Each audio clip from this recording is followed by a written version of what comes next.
Mahigit 4 na taon nang nagpapatuloy ang digmaan sa Ukraine, na pinakamadugong tunggalyang naranasan ng Russia mula ikalawang digmaang pandaigdig. Pero hindi lang tao, kundi pati mga makina.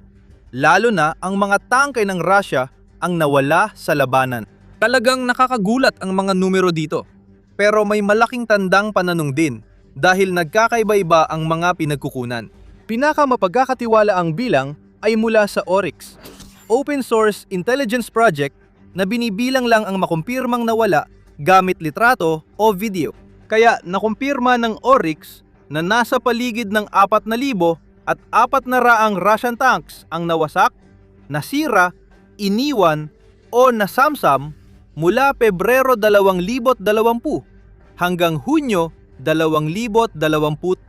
Pero kahit ganun, tuloy pa rin ang paggawa ng Russia ng pamalip at posibleng mas marami pa silang ginagamit na tangke ngayon kaysa bago nila simulan ang Special Military Operation.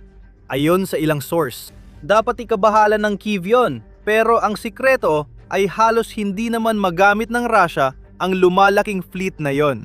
Habang abala ang Moscow sa muling pagbubuo ng kanilang armored juggernaut, tahimik namang gumawa ang Ukraine ng mas mapaminsalang hakbang kaysa sa simpleng pagsira ng mga tangke. Binago ng Ukraine ang labanan at halos naging pabigat na ang main battle tank na matagal nang nangingibabaw sa digmaan sa lupa. Kung ikukumpara, ang kumpirmadong pagkawala ng mga tangke ng Ukraine ay nasa humigit kumulang 1,400 at ayon mismo sa Oryx, ito ay pinakamababa pa lamang, hindi pinakamataas. Dahil inuulit ko, binibilang lang nila ang mga pagkawala na mapapatunayan nila sa pamamagitan ng larawan o video. Kaya posibleng mas mataas pa ng malaki ang totoong bilang ng mga nasirang sasakyan kaysa sa mga naitalang record. May isa pang tagapagtipon ng datos na nagsasabing ang mga ulat na ito ay nagpapakita lamang ng 50 hanggang 70% ng aktwal na pagkawala ng mga tangke ng Russia. Kaya posibleng mas mataas pa ang totoong bilang, maaaring nasa pagitan ng 6,300 hanggang 8,800 tangke. Sabi nung pangkalahatang kawani ng Ukraine, mahigit 10,000 ang bilang. Maaring tama ang bilang na yon, pero mula ito sa pamahalaang may interes sa pagkasira ng makina ng kalaban, kaya dapat ituring na pinakamataas na posibleng bilang. Kahit anong bilang ang paniwalaan, naubos na sa Russia ang fleet ng tangke nila bago ang digmaan. At malamang halos doble pa ang totoong nawala. Ayon sa International Institute for Strategic Studies, pumasok ang Russia sa digmaan na may 3,000 aktibong tangke at posibleng 3 beses pa nito ang nakaimbak.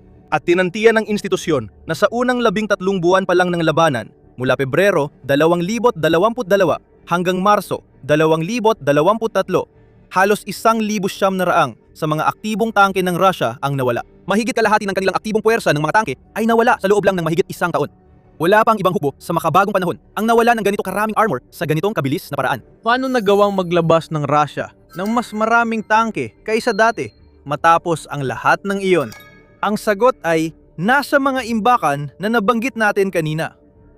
Karamihan sa mga tangke roon ay naipon pa mula sa panahon ng Soviet Union, kung saan ang mga lumang unit ay basta na lang iniiwan at paminsan-minsan lang minementina. Ayon sa TIISS, maaring may 9,000 tangke sa reserba, habang may ilang ulat na nagsasabing maaring nasa 5 digit ang bilang.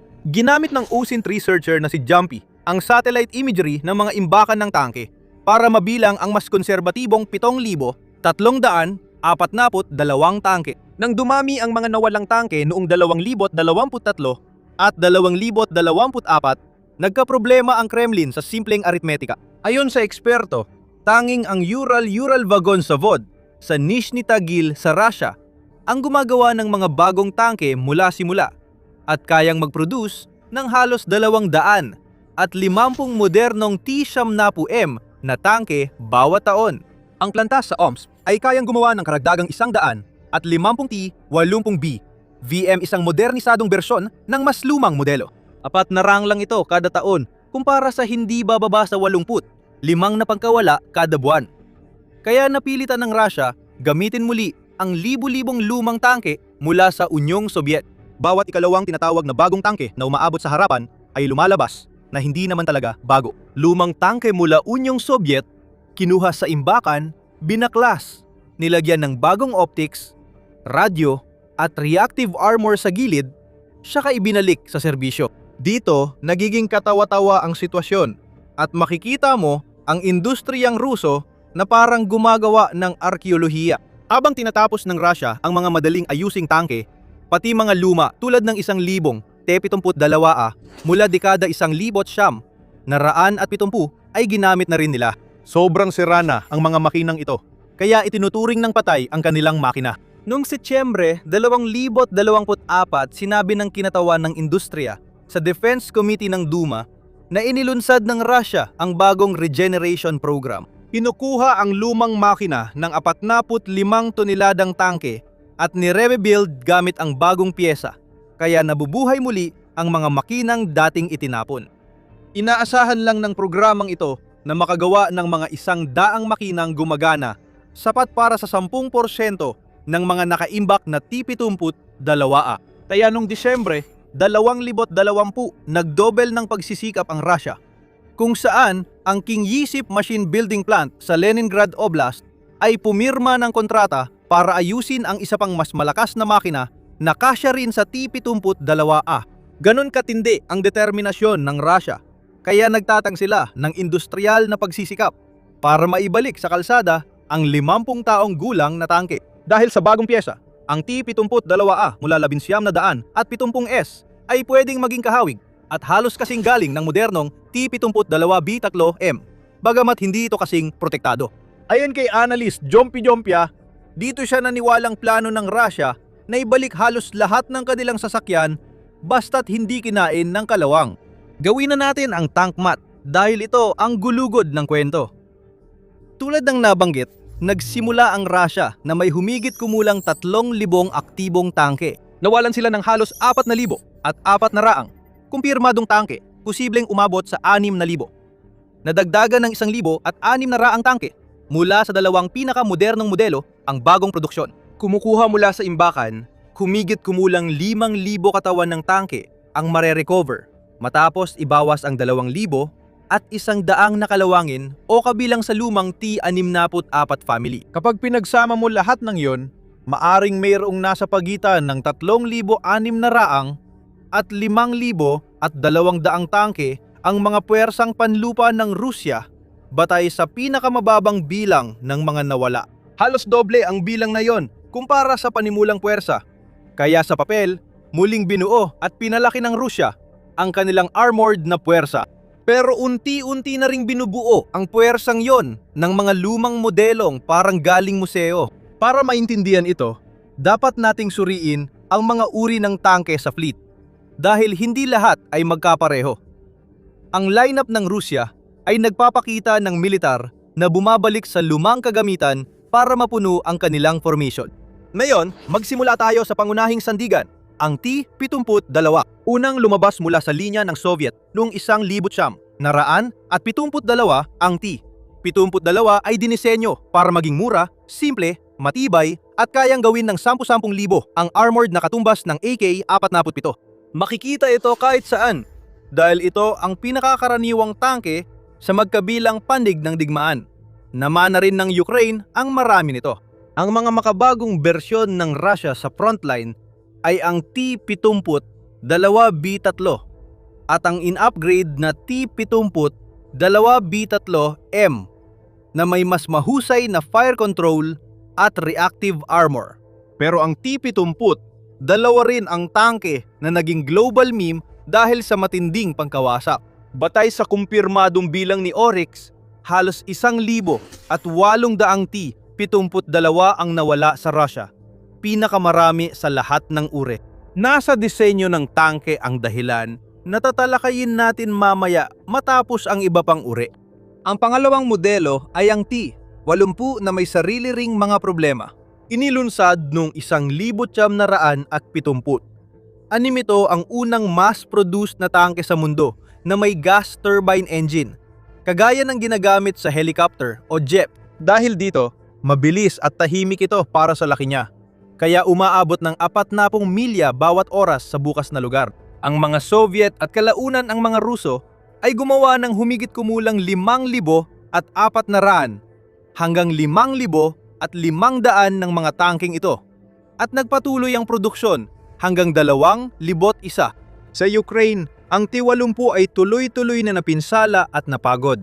Sa Disyembre 2020 ayon sa open source, kumpirmadong hindi bababa sa 1,000 T-80 ang nawasak, nasira, iniwan o nabihag. At ayon sa ilang mga analista, sinasabi nilang halos naubos na ng Russia ang lahat ng maaring gamitin itong T-80, bagamat ang mas matibay na pahayag na ito ay dapat ituring na pagtataya lamang at hindi pa tiyak na katotohanan. Ayon sa mga komentador ng Russia, inilaan ng Moscow ang halos 90% ng T-80 nito. At ang natitirang mga tangke ay ibinabalik sa planta ng Omsk sa Siberia para gawing T-80 BVM. Sinasabing binigyan ng mga tripulante ng tangke ng Russia ang T-80 ng isang malungkot na palayaw, ang bakal na kabaong, matapos nilang masaksihan ang napakaraming tangke na nawalan ng turep sa isang marahas na insidente. Nang ungguna ang T-70, lalo na ang modernong T-70 Empradif na ipinagmamalaki ng propaganda ni Pangulong Vladimir Putin bilang isa sa pinakamahusay na tangke sa mundo. Ang T-70 mismo ay nagmula sa T-72, ngunit nilagyan ng mga pagpapabuti, mas mahusay na baril at fire control system, reactive armor, Sosna U gunner sight at panoramic sight para sa commander. Nagpapalapit ito sa pamantayan ng kanluran at ito ang pinakamahusay na tangke ng Russia sa labanan. Pero marami na ang nasisira rito na nagpapakita ng malaking problema. Ayon sa tala ng Oryx para sa Hunyo, 2026, mahigit 200 at 20 na iba't ibang bersyon ng T-70 ang nawala, kung saan 155 dito ay ang T-70M. May isa pang mahalagang impormasyon. Sinasabing nagsimula ang Russia ng digmaan na may mas mababa sa 70 T-70M. Sa 52 buwan, higit pa sa doble ang nawala sa kanila. Kaya yung mga naunang bilang na sinasabing kayang gumawa ng pabrika ng 200 at 50 nito kada taon, maaring propaganda lang. At nang nagsimulang maubos pati ang imbakan ng T-72, talagang naging desperado na ang Russia. Lumampas pa ito sa dekada 70. Lumampas sa dekada 60 at inilabas ang T-62, isang tangke na nagsimulang gamitin noong 1,000 naraan at 61 at ang T-55, isang disenyo na nagmula pa sa mga programang pangtangke ng Soviet pagkatapos ng digmaan. Mas manipis ang baluti, mahina ang kanyon, at mas delikado ang imbakan ng bala ng mga antigong tangke kumpara sa mas bagong modelo. Ang makita ang mga T-55 na umaabante papunta sa unahan noong dekada 2020 ay, para sa maraming analista, ang pinakamalinaw na senyales na kinakalakal na ng Russia ang lahat ng natitira, isinusuko ang kalidad kapalit ng dami. Kaya ka pa ring patayin ng tangke mula 1,900 at 46, pero hindi nito kayang ipanalo ang modernong digmaan. Alam yan ng Russia. Kung nais mo ng mas detalyadong pagsusuri, mag-subscribe sa The Military Show. Nagpo-post kami ng videos tungkol sa mahahalagang kaganapan sa mundo. Ngayon, lahat ng ito ay nagdadala sa atin sa pinakaubod ng kwentong ito, ang tangke na inaasahang magbabago ng lahat pero nauwi sa kabiguan. Ang T-14 Armata.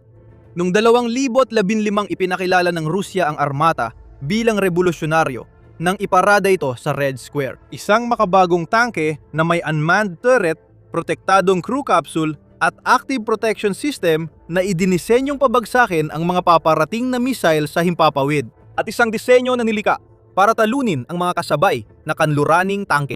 Sa pinakamalaking digmaan ng mga tangke na yung ika-21 siglo, kahit desperado na ang Russia, gumamit ng makinang gawa noong 1,900 at 46, halos di lumitaw ang Armata. Maikli at maingat lang ang paglitaw nito noong 2023, gamit lang sa likod bilang indirect fire at agad inalis sa loob ng buwang iyon. Sabi ng opisyal, masyadong mahal ang Armata Kaya mas mainam bumili ng mas maraming mas murang sasakyan. Ang halaga ng bawat unit ay nasa 5 hanggang 9 na milyong dolyar. Mas mataas kaysa T-72, T-80 o T-70. Dahil bagong plataporma ito, hindi magagamit ang kasalukuyang linya ng produksyon. Madaling pantawanan ng armata bilang palamuti sa parada. Pero may mas seryosong kontra-argumentong dapat bigyang pansin. Sa ilang paraan, hindi kabiguan sa disenyo ang T-14, kundi biktima ng timing. Isang mahusay na tangke na dumating sa digmaan na hindi na pumapabor sa ganitong uri ng tangke. Sa panahong ang isang $1,000 na drone ay kayang puminsala sa sasakyang nagkakahalaga ng maraming milyong dolyar, ang pagbuhos ng mga milyong iyon sa isang tangke ay halos pagpapakamatay. At ngayon, pag-usapan natin ang pinakaugat ng issue. Napag-alaman natin binuo muli ng Russia ang malaking armada ng mga tangke mula pa sa Soviet era. Bakit nga ba sa simula pa lang ay bigo na ang lahat ng tangkeng ito? Nahahati sa 3 bahagi ang sagot. Tinutukoy ng unang bahagi ang madalas na lumalabas na kahinaan ng disenyo ng T-72 sa mga video. Kahit hindi mo alam ang tinitingnan mo. Tinamaan ang tangke ng Russia, nagliwanag, at tinangay pataas ng 10 talampakan ang tore. Tinatawag ito ng sundalo at analyst na Jack-in-the-Box effect o turret toss. Natatanging katangian ito ng orihinal na disenyo ng tangke. Ang mga tangke ng Russia, gaya ng T-72, T-80 at T-70 ay may automatikong tagalagay ng bala. Kaya 3 lang ang crew at mas mababa ang profile na mas mahirap tamaan. Ang tangke ay nag-iimbak ng 20 bala sa carousel ring sa base ng toreta, sa gitna ng sasakyan para sa automatikong tagalagay ng bala at pumapalibot ito sa crew compartment. Kapag tinamaan ng bala ang ring na yon, kahit isang propellant charge ay pwedeng magdulot ng chain reaction at pasabugin ang buong imbakan ng bala. Walang ibang mapupuntahan ng presyon, kundi pataas. Kaya't natatangay ang toreta at tuluyang natatanggal. Ang pagkakaiba ng mga kanlurang tangke ang nagpapakita ng kapalit na yon. Ang tangke tulad ng Amerikanong M1 Abrams ay may hiwalay na kompartamento sa likod ng tureta para sa mga bala na pinaghihiwalay ng pinalakas na pinto at blowout panel mula sa tripulante. Dinisenyo ang mga panel na ilabas ang pagsabog pataas at palabas kapag tinamaan ng bala palayo sa kompartamento ng tripulante. Nakakaligtas ang mga tripulante sa mga bala na sana'y tumama agad sa isang Russian na tripulante. Hindi naman tanga ang mga Soviet designer. Pinili nila ang mas maliit, magaan at murang tangke na madaling gawin, ilipat sa tren at mahirap makita sa labanan, kapalit ng posibilidad ng malubhang pagkasira. Para sa uri ng digmaan na inisip ng mga tagaplano ng Soviet, isang mabilisang labanan sa kontinente kung saan hindi gaanong mahalaga ang buhay ng bawat tangke kumpara sa dami ng bilang, masasabi nating makatuwiran ang naging palitan. Ang problema ay hindi ito ang ganoong digmaan. Kapag dosi-dosi ng drone ang lumulutang sa ibabaw ng tangke sa isa sa pinakabantay saradong frontline, ang pagkukulang ay nagiging sinadyang target mula sa paminsan-minsang tama. Ang pangalawang antas ng pagkabigo ay hindi tungkol sa mga tangke, kundi sa paraan ng paggamit ng Rusya sa mga ito. Gaya ng unang pagsalakay sa Kiev, nagpadala ang Rusya ng mahahabang hanay ng armored vehicle sa mga highway patuhong kabisera, ngunit kulang ang mga ito sa gasolina at infantry. Kahit makapal ang armor at malakas ang firepower ng tangke, halos bulag at bingi ito sa malapitan. Maliit lang ang nakikita nito, lalo sa gilid, likod, at sa mga kagubatan, bayan at nayon. Kaya madali itong tamaan ng sinumang lalapit. Ang tungkulin ng screening infantry ay hanapin at paalisin ang nagtatagong kalaban bago umatake. Ayon sa Modern War Institute, maihahambing ito sa Yom Kippur War noong 1973, tulad ng ginawa ng infantry ng Egypt at Syria na may wire-guided na Sagar missiles na sumira sa mga Israeli tank na walang suporta. Noong 1973, maliliit at nakatagong grupo ng mga pangkat ng magaang impanteryang Ukrainian na may dalang makabagong anti-tank missiles at drones ang unti-unting sumira sa mga hanay ng Ruso. Hindi dapat umabante ng ganon. Napilitan ng mga Hanay dumaan sa kalsada dahil maputik at mahirap daanan ng palikid. Malinaw ito sa mga larawan ng tanyag na 35 milyang konboy sa hilaga ng Kiev kung saan nagsiksikan at nagka-traffic. Dahil hindi naganda ang Russia para sa matagalang digmaan, naubusan sila ng gasolina. Aral ito tungkol sa kayabangan gaya ng larawan ng 35 milyang konboy ng tangke na napalibutan. Ang ikatlong bahagi ay tungkol sa mga sandata. Kung napanood mo ang unang bahagi ng digmaan, napigil ng American Javelin at British Enlo na shoulder-fired missile ang mga tangke at naging simbolo ng paglaban ng mga Ukrainian. Nagpakawala rin ang Ukraine ng laser-guided Stugna P. Pagsapit ng 2025, ayon sa ilang pagsusuring Ukrainian at independyente, ang mga drone ang itinuturong sanhi ng humigit kumulang 65% ng mga nawalang tangke ng Rusya. Ang salitang drone ang sentro ng kwento. Ayon sa National Security and Defense Council ng Ukraine, aabot sa mahigit 8 milyong FPV drone kada taon ang kayang gawin ng industriya ng depensa ng bansa pagsapit ng 2026.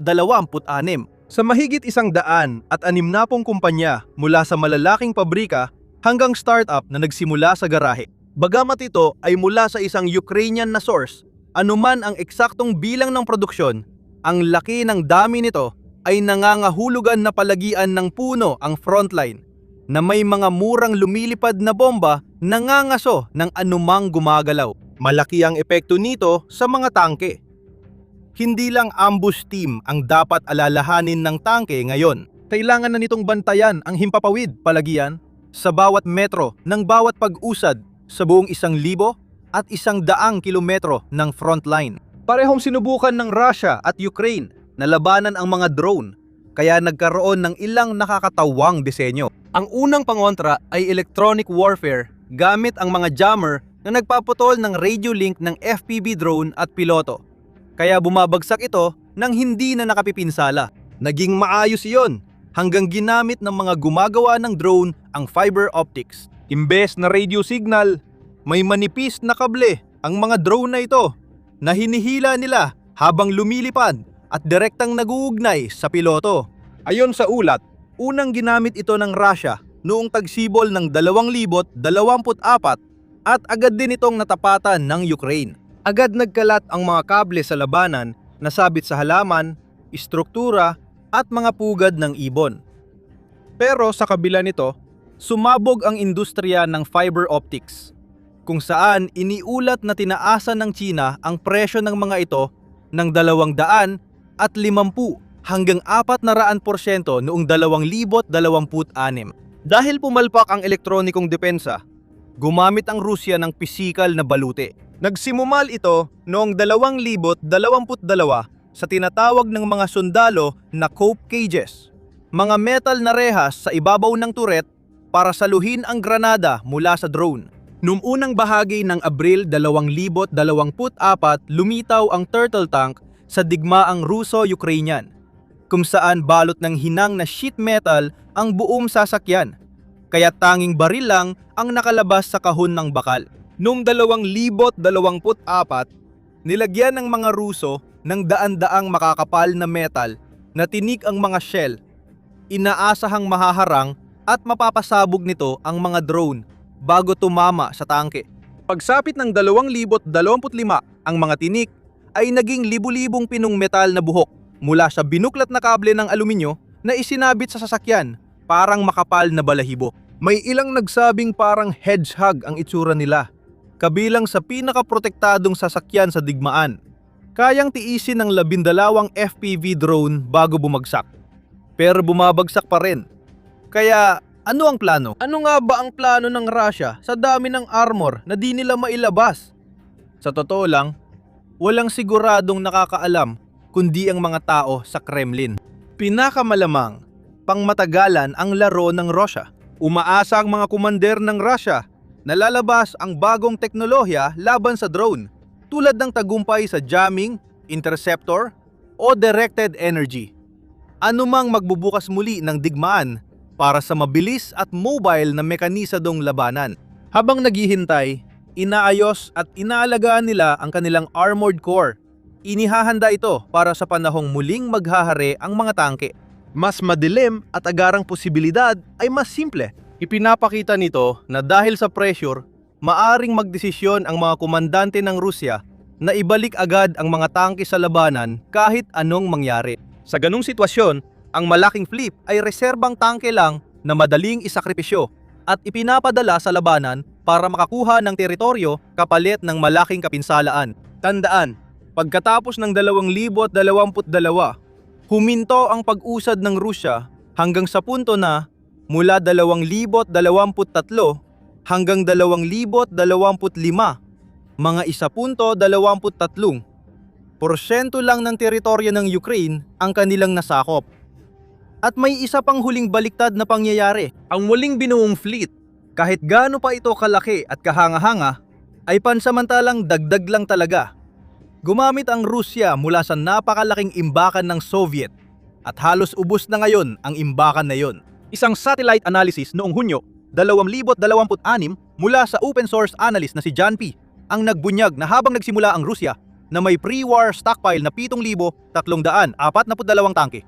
2,088 na lang ang natitira sa imbakan at sa mga iyon. 851 lang ang pwedeng ayusin at gamitin muli. Ang natitirang 1,237 tangke ay talagang patay na inventaryo. Kaya parang naubos ng Rusya ang halos 72% ng buong reserba nila ng tangke mula pa noong Cold War. Sa puntong ito, kung magpapatuloy ang pagkawala ng mga tangke sa tinatayang 70 kada buwan, aabutin pa ng 9 na buwan bago tuluyang maubos ang stock. Pag nangyari yon, wala ng Soviet armor na magagamit. Ang matitira na lang sa Rusya ay kung ano lang ang kaya nilang gawin o ay produce. Nauubusan na rin ang Rusya ng gamit, hindi lang tangke, habang unti-unting nawawala ang dominasyon ng artilyereya sa larangan ng digmaan. Para malaman pa ang iba, panoorin ang video na ito at siguraduhing mag-subscribe sa The Military Show para sa araw-araw na balita.